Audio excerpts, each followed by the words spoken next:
Good morning, guys. In front of me is Tank 3 and let me show you how to change keyboard language on this device. First, open new message or any other area where you've got access to keypad. So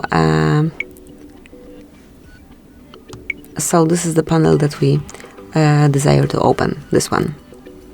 Now click on Settings icon, select Languages, tap on Add Keyboard, select the language that you want to use, so you can either scroll all the way down till you find it, or mark Search button and now look for the language that you want to apply.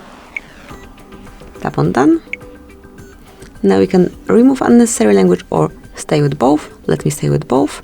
Now with this word icon you can switch between languages, and once you want to remove one language and stay with just one only, go to Languages again, tap on Edit icon, mark the unnecessary language, select bin, go back, and as you can see the word icon disappeared and you've got one language only.